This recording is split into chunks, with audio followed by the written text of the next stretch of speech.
After an exhausting year of studying in college, Paul, Mick, and Sandra eagerly returned to their hometown in Iowa. The golden fields of corn, bright blue skies, and colorful sunsets welcomed them back to their homeland, where each tree house and street was filled with memories. Paul, a young medical student, had always been practical and skeptical.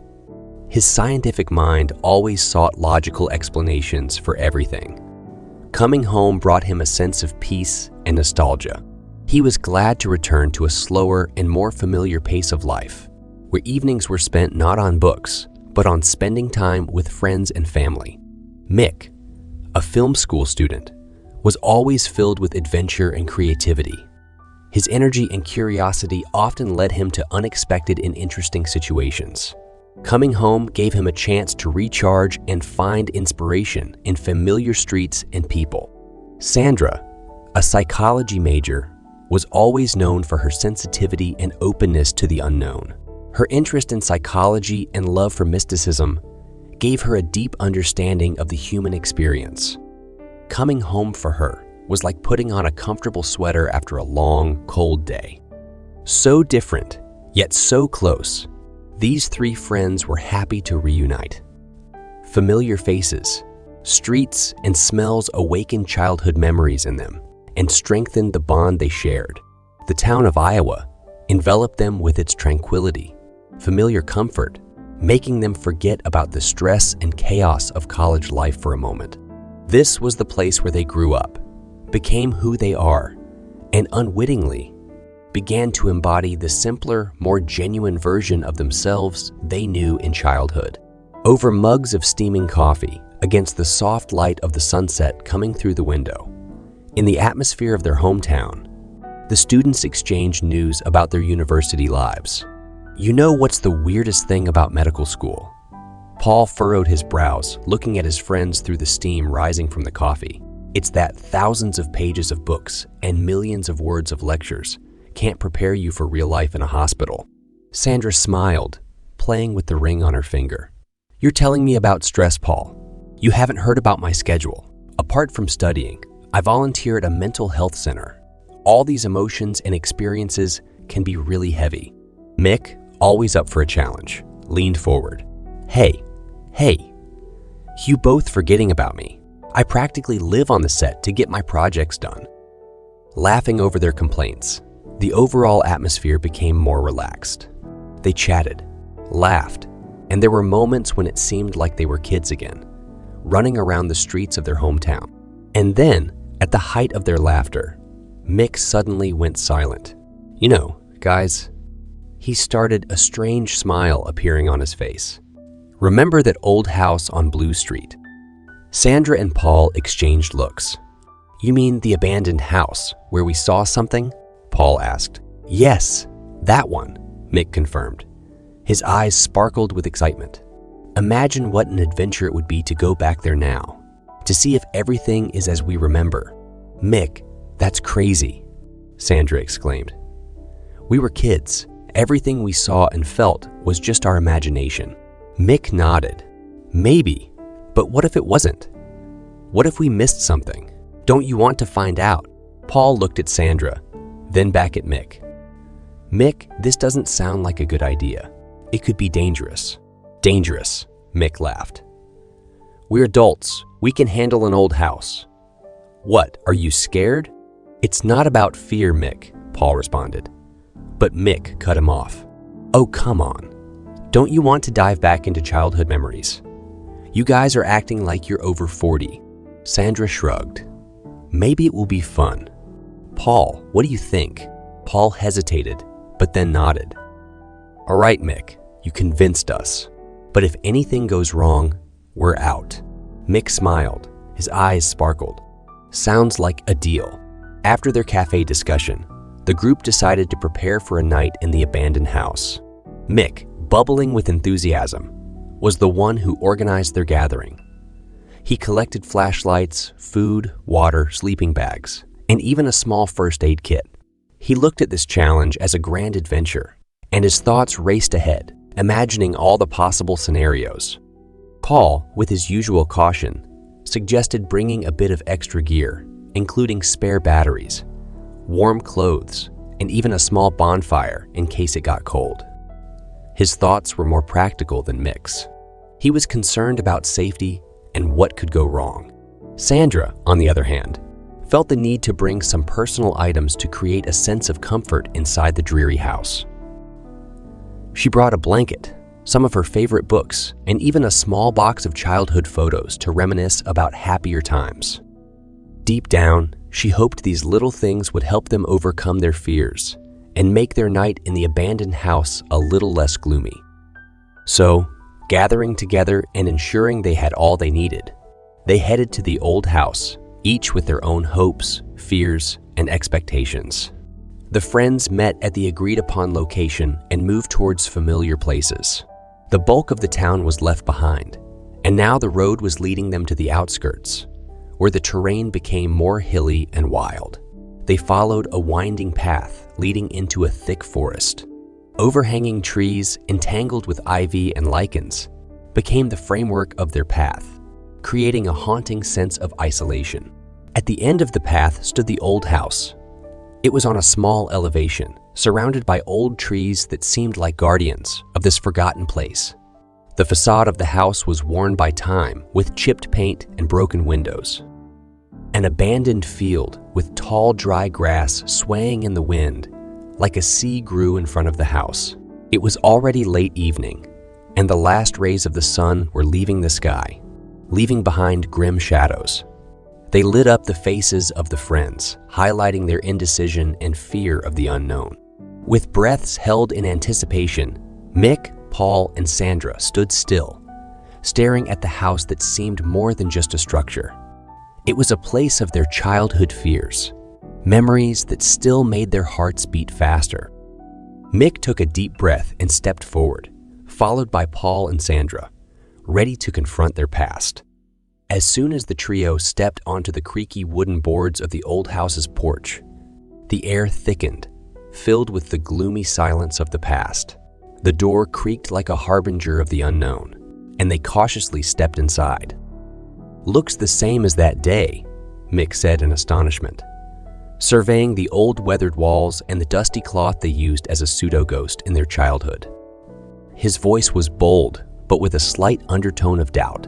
Following him, Paul paused at the threshold, peering into the darkness. "Nothing has changed," he said softly. His voice was calm, but there was a hint of unease. He noticed that the dust on the floor was undisturbed, as if the house had been waiting for their return. Sandra was the last to cross the threshold. She took a deep breath, trying to collect her thoughts. "I never thought we'd come back," she said, her voice restrained and her eyes welling up with tears. "I'm scared." Mick turned to her, smiling. "Don't be scared, Sandra. We're all here together. It's just an old house." "Maybe, but it still scares me," Sandra responded, looking at Paul and Mick. Paul nodded, understanding her fear. "It's okay, Sandra. Nothing bad will happen." With that, they continued their journey into the house, not knowing what awaited them ahead. Inside the house, a tangible atmosphere of decay hung. The weathered walls were covered in cracks, and where there had once been wallpaper, only scraps of paper and paint remained.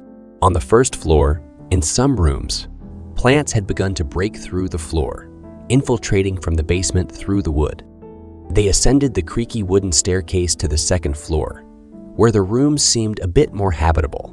Mick chose the room with the fewest leaks and the most intact windows.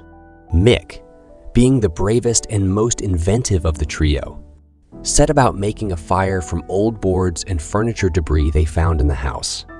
The fire slowly came to life, bringing light and warmth to the room, its soft crackling mingling with the whisper of the wind outside. Sandra, seeing the fire burn brightly and steadily, relaxed and sat down next to it, surveying the room. "Funny," she noted, "but now that we're here again, a lot of our childhood memories come back." Paul, seated next to her, smiled. "Yeah, especially that summer when you and I saved Mick from old McGregor's wrath when he tried to steal his apples." Mick laughed, tossing a piece of wood into the air. I still don't understand how you managed to convince him it was raccoons. I remember Sandra telling him she'd seen a huge family of raccoons that morning, Paul recalled. And I added that I saw a raccoon with an apple in its paws. Sandra smiled. I still remember the look on his face, all because of a couple of apples. So they kept talking while the fire slowly died down, enveloping them in the magical light of memories. And then they realized that despite everything, they were glad to be back in this house. The campfire's flames gradually diminished, casting a dance of shadows around the room. The atmosphere grew darker and more unsettling, as if preparing them for the events to come. While the others succumbed to sleepy fatigue, Sandra remained on edge. Her instincts told her something was off. An unexpected noise echoed in her head, the source of which she couldn't determine. "Guys, do you hear that?" she whispered, passing on her concern to the others. Paul, partially awakened, looked at her with confusion. "What exactly do you hear, Sandra?" "I think it's just the sounds of the old house." He tried to appear nonchalant, but his eyes betrayed his nervousness. Mick, sensing her unease, mumbled, "Come on, San. It's just an old, decrepit house. Don't let your imagination get the better of you." But even his eyes occasionally flicked to the dark corners of the room, as if he too was starting to sense the presence of something unknown. But Sandra was confident in her feelings. The noises were too frequent and consistent to be random. She felt there was someone else in the house, and that feeling was growing stronger by the minute, making her heart race. As the clock struck midnight, the atmosphere in the old house began to change even more rapidly. What started as indistinguishable rustlings and vague sounds turned into something much more unsettling. "Do you hear that?" Sandra whispered, looking at her friends in horror. Paul and Mick fell silent for a moment, listening to the sounds inside the house. "It's just the wind," Paul said, but his voice was uncertain. Suddenly, there were thumps from other rooms, footsteps on the stairs, even inhuman whispers that seemed increasingly real and urgent to them. "That can't be the wind, Paul," Sandra pointed out, her voice quivering with fear. However, their doubts soon gave way to fear. Doors began to open and close loudly for no apparent reason. The sounds of footsteps grew closer, and suddenly, in the darkness of the hallway, they noticed movement. "Look in the mirror," Sandra suddenly whispered. In the mirror, which until then had only reflected the dim light of the fire, a dark silhouette abruptly appeared. Paul and Mick froze in horror. "We're not alone," Mick exhaled, his voice trembling with fear. All three of them were in panic, their hearts pounding like drums, eyes wide with fear, and their minds struggling to accept the unbelievable. The old house was indeed inhabited by non-human beings. The horror they felt had turned into unbearable terror. They realized they were in the middle of their worst nightmare, coming face to face with the supernatural. All three were now awakened from their previous state of disbelief and had fallen into utter despair. They knew they needed to get out of this house as soon as possible. "Let's get out of here," Paul declared, trying to hide his fear, but his voice was practically trembling. "But how? You see what's happening. They've surrounded us," Sandra replied, her voice sounding increasingly panicked. Mick, more determined and persistent, took action. "We can't just sit here waiting for our fate. We need to do something." They decided to move together, trying to stay in the shadows, but the old house, filled with fear and darkness, echoed their every step. When they left the room they were in, it seemed as though the whole house had changed. Rooms were not arranged as they remembered. Corridors had become longer, and the staircase, which used to lead to the exit, had disappeared. "What the hell is going on?" Mick exclaimed, surveying the endless corridors. "The house can't just change its layout on its own." Paul, who was by nature more cautious and skeptical, shrugged. "Well, it seems like it can. Anyway, we need to find the exit." Sandra was already standing at one of the windows, knocking on the glass. "Guys, look at this," she called. They came over to her, and Paul knocked on the glass. The window was as hard as granite, and it was impossible to look outside. Mick tried to hit the window, but his blows bounced off with dull sounds. "Damn," he cursed, massaging his fist. "This is impossible. Windows can't be this hard." Sandra, who was more reflective, slowly nodded. What if we really can't get out?" "That's nonsense," Paul declared sharply, his voice shaking. We just need to find another way. Maybe there's another staircase somewhere here." "Yeah, that's probably our only chance," Mick agreed, looking around uncertainly. "But we need to be careful. Something here is playing with us, and we can't let it win." And so, they decided their only hope was to look for another staircase, hoping they would be able to find an exit. They ventured deeper into the corridors, their hearts pounding with fear, but they kept moving forward. Going through the dark, endless corridors of the house, fear made their hearts pound in their chests. Mick led the way, the flashlight in his hand lighting their path. Paul followed him, and Sandra walked behind, holding on to Paul's hand tightly. Suddenly, the darkness surrounding them became even denser. Their flashlights began to dim and suddenly went out. The three of them froze in absolute darkness. Sandra let out a muffled moan of fear, clutching Paul's hand even tighter. "Everything will be fine, Sandra," Paul tried to reassure her, but his voice was trembling. Then the unthinkable happened. With sudden sharpness, Sandra screamed. Her scream was so piercing that Paul and Mick almost instinctively covered their ears. When they dared to open their eyes, Sandra had disappeared. "Sandra!" Paul shouted, reaching out into the darkness. But his hands met nothing but air. Mick quickly pulled out a lighter from his pocket, and in the flickering of its weak flame, it became clear that Sandra had vanished. "Where did she go?"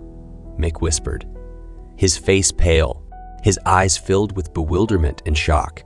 Paul, trying to contain the trembling in his voice, swallowed the lump in his throat. "I don't know. She just vanished." His voice was barely audible. And just like that, Sandra was gone. They were left alone in this horrifying house, filled with despair and dread. With little hope left, they desperately searched for an exit, hoping to save Sandra. But with each passing second, their hope dwindled. With Sandra's disappearance, the atmosphere inside the house grew increasingly tense and frightening. Cold wind blew through the gaping openings of the endless corridors, and the eerie echo of mysterious rustles and piercing creaks made their blood run cold. Paul and Mick felt that the abandoned house had begun to change, as if it had a life of its own, adapting to its unexpected guests. Mick, with the flashlight in his hand, peered intensely into the darkness of the corridor. "Sandra!" he called out, and his voice sounded so muffled and helpless in that darkness that even Paul, standing beside him, felt powerless. "We have to find her, Paul," Mick continued, his voice trembling, but with determination in it. Paul, accustomed to solitude and self-reliance, now felt his own heart fill with fear. Through his closed, off nature, he looked at Mick. "We're trapped in this damn house. The spirits must have taken Sandra." Together, they continued their search, their hearts heavy with fear, their minds racing, trying to find a solution. Why did we come back here? Why didn't we stay in the town? These thoughts plagued them, but regrets were futile. They knew that now the only thing that mattered was to survive and escape this nightmare. But how? Their flashlight sliced through the darkness, revealing a wall covered in mold and peeling paint.